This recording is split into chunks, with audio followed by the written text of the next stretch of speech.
Hey, welcome to the Nail Your Positioning YouTube channel where we talk about startups, marketing, all things growth related, and sometimes in videos I show cats like this one.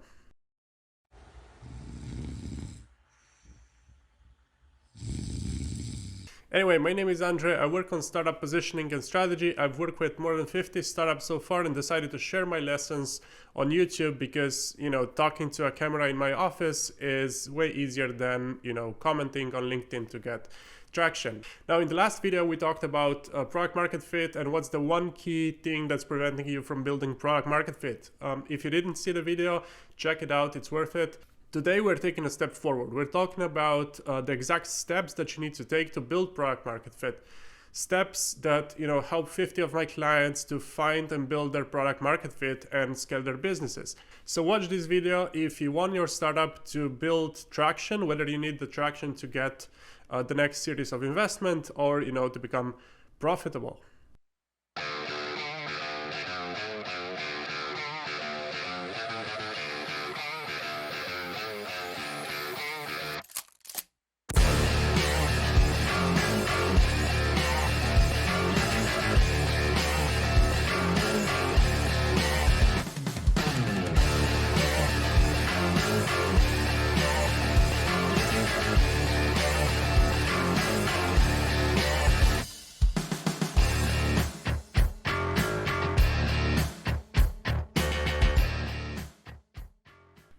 Alright, so in case you haven't watched the last video, here is a quick summary because it's important that you understand before we go into the actual steps. Now, you can't build product market fit because you've been taught to build startups the wrong way around.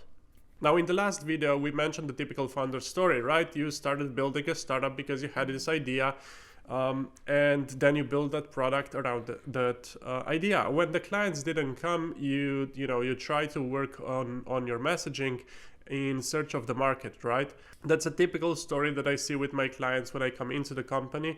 The companies are usually making about 1 million to 5 million in annual recurring revenue, and that's basically their problem. They have customers, they have some customers, but they're trying to find who the best customer for their product is. And building startups from the idea to the product is the wrong way around. We should be building startups value first. We should be building value first startups, which means getting your value proposition right first, and then build the product around that value proposition, around that value, which ensures that the value is at the core of the business and not the product. Because the value is what attracts the users. The value is what converts the users. The value is where you make money. So my job, when I come into the company, my job is to find that value for that startup. What's the value that we can provide with our product to a specific customer segment? We need to map that out. And today I am sharing steps on how to do that. Alright, so we'll start this process with the most important part of your business. No, not the product. And yes, that's your customers. I think everything in business should revolve around the products, around the value that you create for your customers. Customers are the ones who have all the answers to your questions. If you don't know how to grow, if you don't know how to position your product, if you don't know how to convert people, if you don't know how they buy, just talk to your customers. Customers have all the answers. Why didn't they buy? Why did they buy? Why they converted? Why you should be putting, what you should be putting on social media? Should you even be using social media, etc., etc.? Your customers have all those answers for you. So when you don't know how to attract, when you don't know how to convert customers, when you don't know which channels to use, if you should be using, LinkedIn or Facebook or Instagram or something else, that's the result of you not having spent enough time with your customers. Because if you did, you'd know the answer. Talking to your customers gets you all the answers. You know which channels to focus on. You know where they spend time. Because if they spend time on LinkedIn, you should be doing LinkedIn. If you're now doing LinkedIn, you know what kind of content to create because you just have to figure out LinkedIn, right? You know whether even to create content or create something else. And often when startup founders come to me, their company does about $1 million a year and they serve multiple customer segments, often doing custom work for them, preventing them from scaling. And they read the advice, right, that they should niche down, but they're afraid to do it because niching down basically means leaving money on the table, right? It means saying no to opportunities right now so that you can have space for better opportunities with your best fit customers in the future. And that's a decision that, they don't want to make on their own because it's a difficult decision. But they're afraid to make it because, well, one, they're afraid of it. So they're afraid of making, the wrong choice, the wrong decision. What if we double down on the wrong customer segment? Then we're left without money right now and we're left without money in the future. But they also want an expert to confirm that, niching down is the right choice in case they have to report that to the investors. So for example, when you're presenting your strategy to the investors, basically saying, hey, I think niching down is a good idea because I read it somewhere in a book, that's not an argument that's going to take you far with investors, right? But if you say, we hired this consultant, this expert in the topic who said that, you should niche down on this customer segment, we should be doubling down on this customer segment, and this is how he argumented, so this is the path that we're taking, that's a much, much better argument for your investors. When you're in a situation where you have to scale from 1 million to 10 million and you serve multiple customer segments, so you probably have a complex product as well because you developed the product for each customer, you did custom work for your customers, and a product that can now solve multiple problems for multiple people. It just becomes this complex map of possibilities.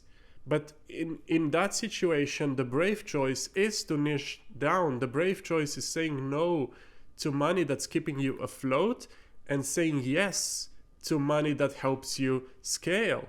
Because you can only scale if you have a scalable process, and you can't have a scalable process not at this stage, not at 2 million in recurring revenue. You can't have a scalable process for multiple customer segments because you simply don't have, the team, the resources, the knowledge to build multiple processes. It's difficult enough, putting out fires on every end. You don't have the resources to get the systems in place. So the brave choice is to niche down, saying no to money, no to client X, because you're working on client Z, right? You have a specific target, who you want to work with, who is the target audience, what's scalable, and you're saying to the client X no because you want the other client. To scale, you really need to do a few things really, really well. Serve only a handful of customers, only a handful of customer segments, but serve them so well that they're prepared to pay a premium price for the service that you're providing. They're prepared to pay premium for your software. Now, there is a flip side to the story as well. Niching down is a bad advice if you don't yet have customers, because contrary to the popular belief, niching down is not something that's done entirely by choice. It's not that you say, oh, okay, so from now on, we're only focusing on, these kinds of companies. Niching down really comes from experience, basically, looking at the data and saying these customers are easier to close. They're the ones making us profit. We can scale our processes on them. And if you don't have that data yet, if you don't have customers yet, if you're pre-product, pre-revenue, niching down might be the wrong choice for you unless you have a really clear vertical that you focus on. So to summarize, if you're serving multiple customers, doing custom work for you, that's keeping you afloat, but you're not scaling, you should be niching down, but you should base that niche on your data, right? Checking out yearly financials, who brought in the most money, which processes can we scale? Because unscalable processes then lead to, long sales cycles. You don't know exactly what to do with your marketing, your sales team. You can't align everybody. So in that case, do niche down. And here are the steps to do it. So step number 1, write down your customer segments that you're serving. check your yearly financial data. Which customer segments brought in most money? Who do you enjoy working with? Which processes are scalable? Which customer segment can bring in scalable revenue? Who converts easily? Who immediately understands and converts in your product? Those are your best fit customers. Focus on them. Second part of this process, once you have the customer segment that you want to focus on, or if you're a horizontal startup, you'll potentially have a couple, but they will have a common denominator. So they will have either the same use case or something like that. So you'll be able to serve 2 or 3 customer segments completely identically. They'll have one way of evaluating the software. The features will be the same. Your value that you're providing will be the same. Their pain points will be very similar. Their jobs to be done will be very similar. So if you have a couple of those, you can have 2 to 3 customer segments that you serve at the same time. That's still niching down. You're just positioning on the use case, not the single customer segment. So once you have that customer segment or a group of 2 to 3 customer segments, the goal is really to focus on them. And to create the processes that work for them. And to do that, you need to know them really, really well. What do they want? How do they evaluate the software? What are the parameters? What are the features that they're looking for in a software? What sort of jobs they have that need to be done? What are they looking for in the software from a rational standpoint, but also what are they looking from an emotional standpoint? So when you have a customer segment, and let's say they're, insurance companies, and you're talking to the, head of credit risk, what is he trying to achieve personally as well? Will he be able to take on the risk of integrating your software into the company, of proposing the software to his boss, to his, manager? Because when you start a project like selling software to an insurance company or a bank or something similar, that really becomes a major project in the company. Just the integration of your software, it'll probably take quite a bit of time, probably months, so that the company integrates your software, your solution into the the team and onboards the team as well, so the team learns how to use the software and all of that.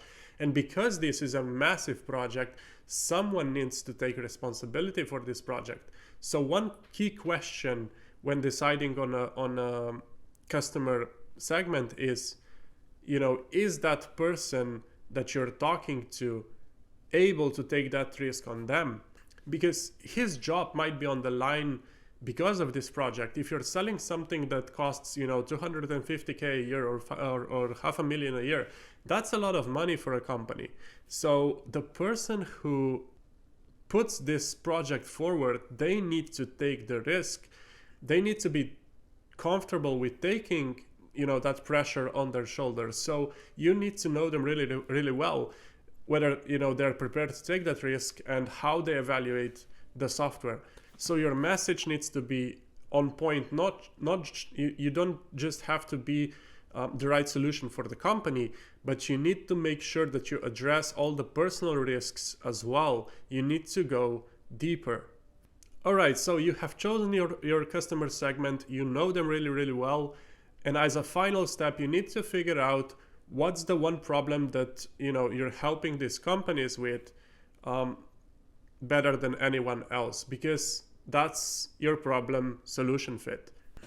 What's the one burning problem that the company has that you can solve better than anyone else? Because if you can find that problem and solve it, that's going to make you a lot of money.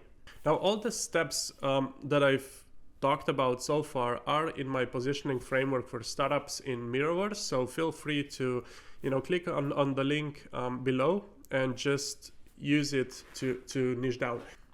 So use it to, find your customer segment, get to know them, what kind of data do you need, find that problem solution fit.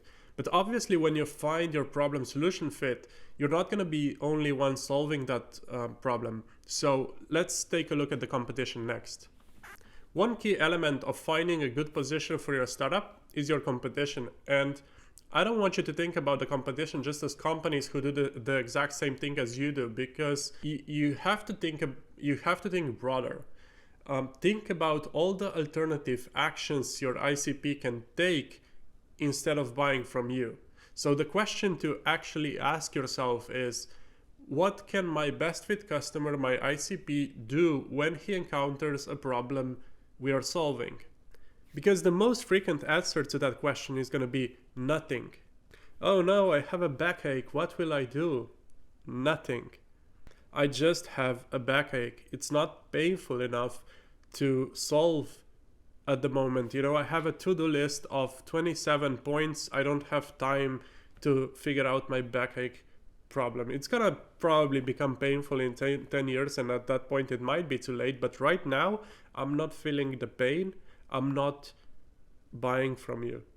And same goes for enterprise sales. The status quo really is the biggest enemy you have, because 60% of the deals end in no decision, because it's simply difficult to make a choice to change something. It's easier to just do the things you always did, even if you did them poorly. So to close a deal, you really need two things. One is urgency. So your ICP must actually do an action. And two, differentiation. Your ICP must choose you over your competitor.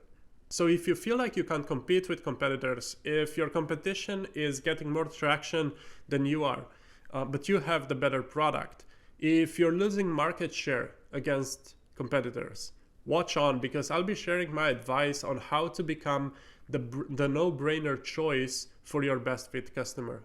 And we'll start by dissing your competition. Now, the easiest way to find something that people want from software is to find a market gap in your industry. Oh, and by the way, if you do like the content, subscribe. Thank you. So what's a market gap? Market gap is something that competitors didn't think of doing, or are doing really, really poorly. So if you take Tesla's example, while Tesla is making headlines with all the electricity bullshit, and their mission and vision, they're really good at that. But the reality is that they came onto the market with an existing product, so something that customers already knew, cars, and there are a lot of cars already out there, a lot of competition. There are luxury cars like Ferraris, Porsches, Lambos. There are fast cars like Nissan Skyline. There are cheap cars. Cars for people who just want to be taken from point A to point B. Tesla found that there is a market gap in there, because there is no cars for people who want gadgets in their cars. People love gadgets, people love smartwatches, people love smart whatever. And now they have a smart car with Tesla, because instead of a steering wheel, you get a 32-inch big screen TV, basically, right? So that's the market gap that existed. And when we weren't able to produce cars like that 20-30 years ago, because we didn't have the option to put 32-inch LCD screens in the cars. Technology made that possible, right? So with markets, with technology evolving itself, the technology evolving opened up a new market gap. And same with AI. AI opened a ton of new opportunities, a ton of new ways of doing things, faster ways of doing things. And what you're looking for is such a market gap. If you want to make it big, you need a market gap in your industry. So what you're looking for is, what does the competition do poorly so that I can do better? And it can be real easy to find such a gap. Basically, if you're selling SaaS software, all you need to do is take a look at the reviews on Capterra or G2 and find what people are complaining about. So if a ton of people say, this software is really good, but the onboarding for the team was really painful, that gives you a gap.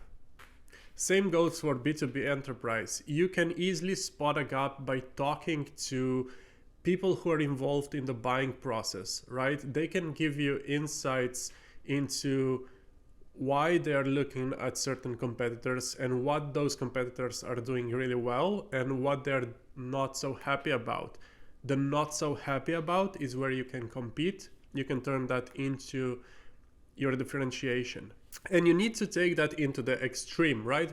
That means, if let's say people are complaining about the onboarding process of Salesforce, and you want to compete with Salesforce, and you want to have a good software which might not be as good as Salesforce. It might not have all the features and everything else, but it will have the best possible onboarding process for the team.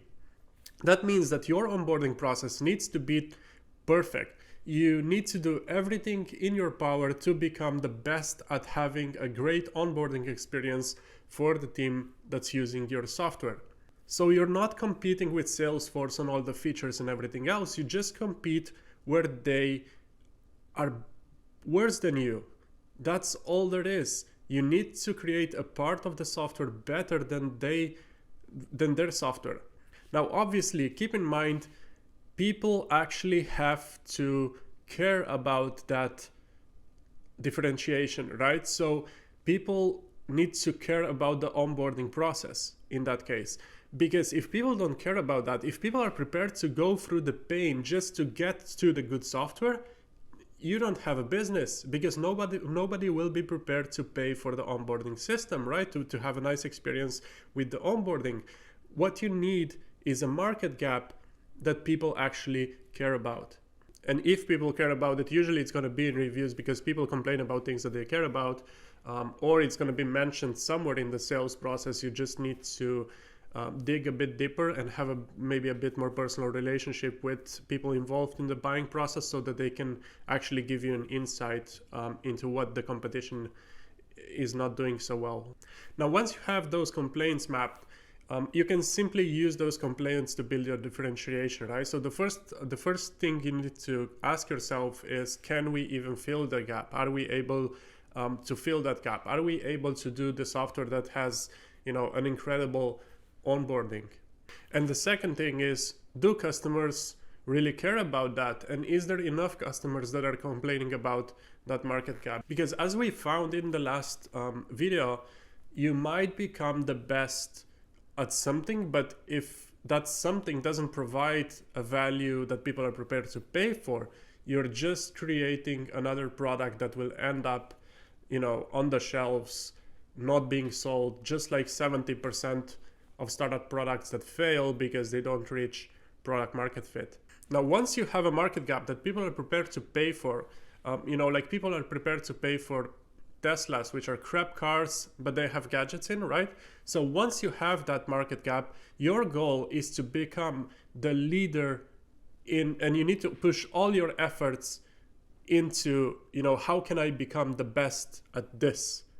And to do that, you really need to communicate your differentiated values, right? So now we'll take a look at how to actually make that happen, how to communicate those values, that differentiation with your customers.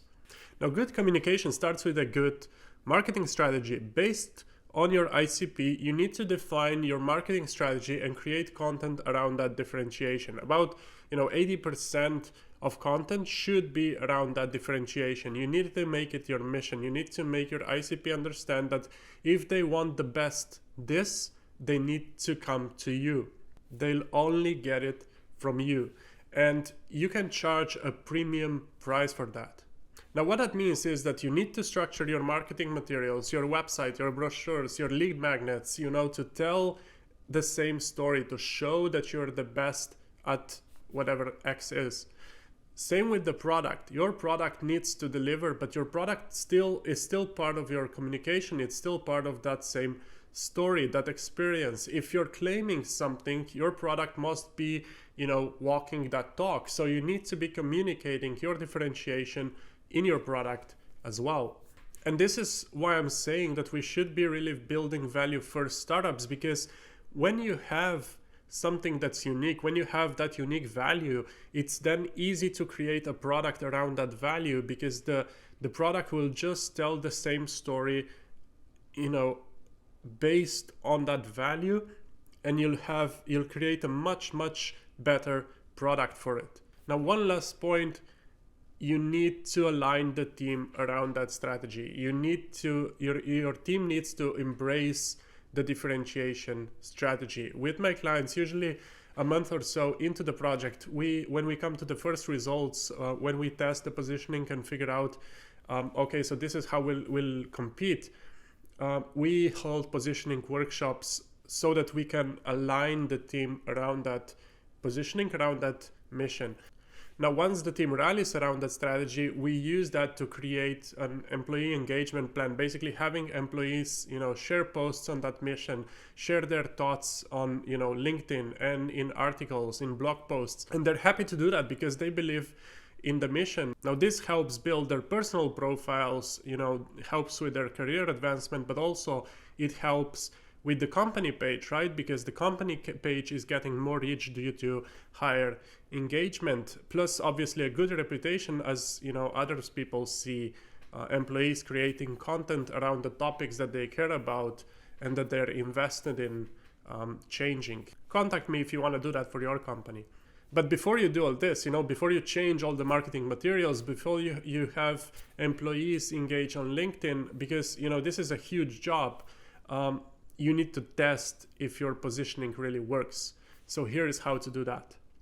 Testing is often overlooked when doing positioning, especially when working with agencies, which is ridiculous because, if your messaging doesn't work, nothing else will work. So why wouldn't you test that? Why wouldn't you spend a couple of weeks testing if your position is working before you commit to that and recreate all the marketing brochures and your product and all of that?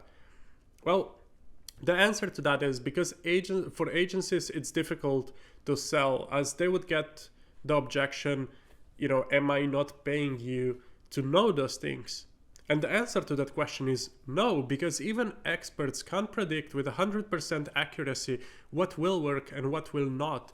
Just like you can't know whether an ad will work or a business idea will work. We will sell people furniture that they purchase in pieces and mount themselves. Sounds like a stupid idea on paper, but that's IKEA for you. What if we spent less money and only one line through it? You cut out a whole line. Manufacturing line. That's brilliant. No manufacturing. No manufacturing. We won't make any of the furniture. We'll let them make the furniture. Yes. DIY. Oh, people love DIY. Pinterest. Wait, hold on. No, because we're gonna have to give them tools. One tool. But we make it cheaper. An Allen wrench. One Allen wrench puts together all the furniture. People will hate it, but we will love it. And because they're gonna assemble it, we can pack it smaller. Little boxes, big warehouse. All you need. Yes. Anyway, as experts, we will get closer to the right answer faster, but you still need to test whether your new positioning works in the real world or it doesn't.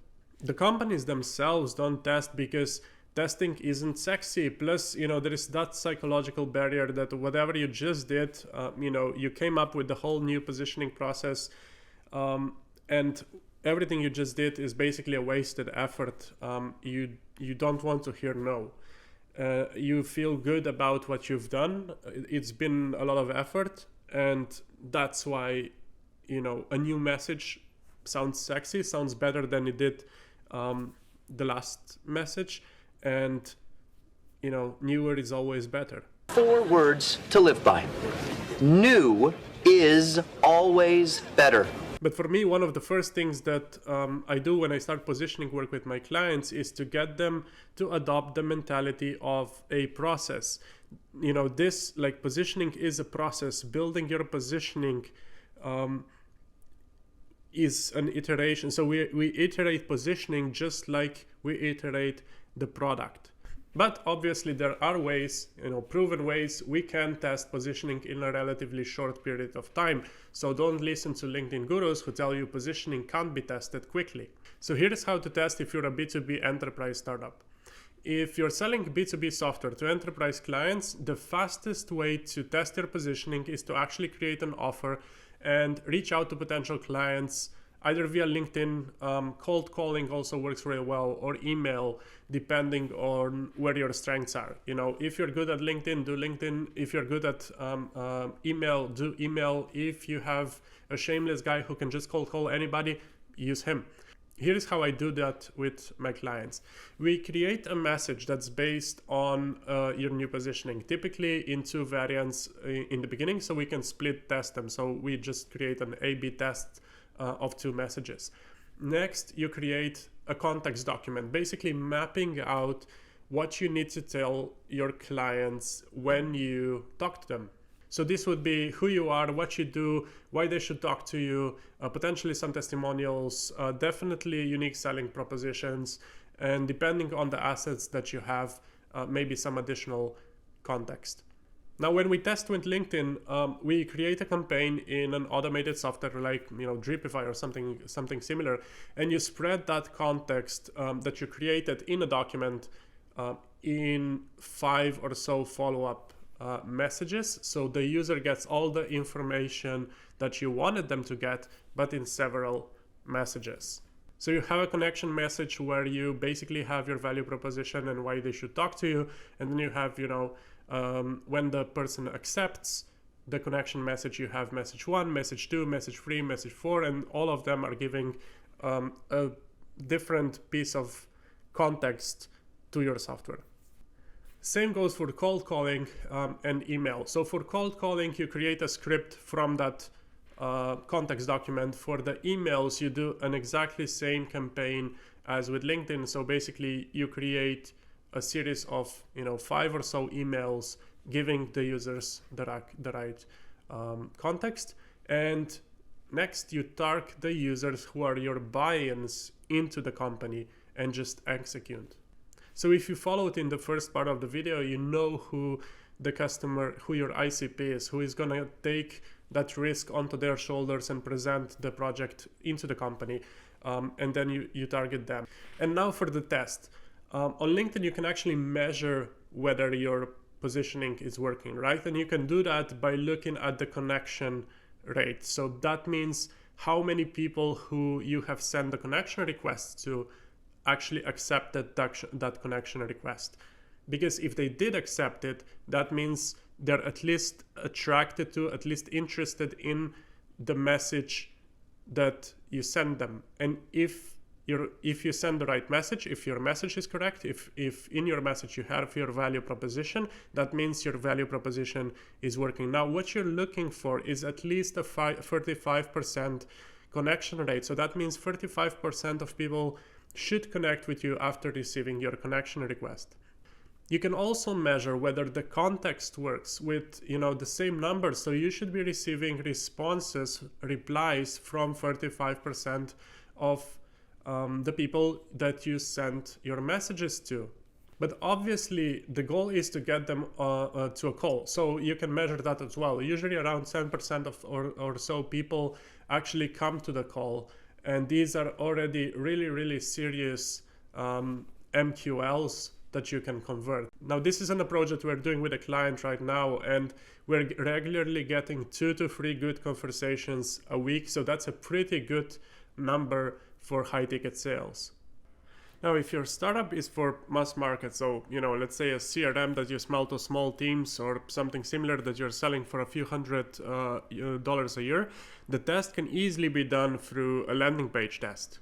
So here's what you do. From your new positioning, you create Google Display Ads. Google Display Ads are great for testing positioning because they're cheap, so they allow you to do more testing for the same price. The ad itself leads to a landing page, which is basically just an expanded ad, right? So an ad with more context gives your users more context, the same message, but more context. And if you're wondering how to structure the landing page properly, I have a video about that. I'll also link it in the comments below.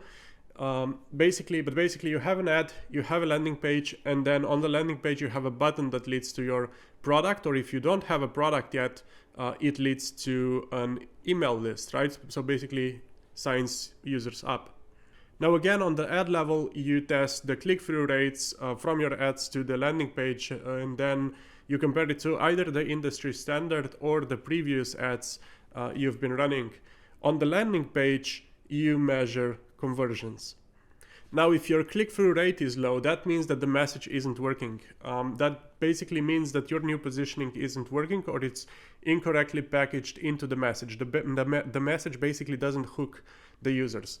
If the landing page conversions aren't happening, on the other hand, it means that the context you're giving the users or the product itself is not working for the user. So it might be the problem with your product. It might be the problem with the context that they're getting. They simply maybe they don't believe that it can be done or something like that. But either way, you now know where to look to fix the problem. And when we tested that with a client, we got 12 times more people into the product through the new positioning, through new messaging. So this can have a pretty massive impact on your marketing and sales numbers. But it's important that the test itself remains objective, so you can trust the results. And if you did your positioning correctly, you'll see a massive improvement in your results. Anyway, that's it for today. If you need help, do reach out, and otherwise, see you next time. May your customers love you and understand your products.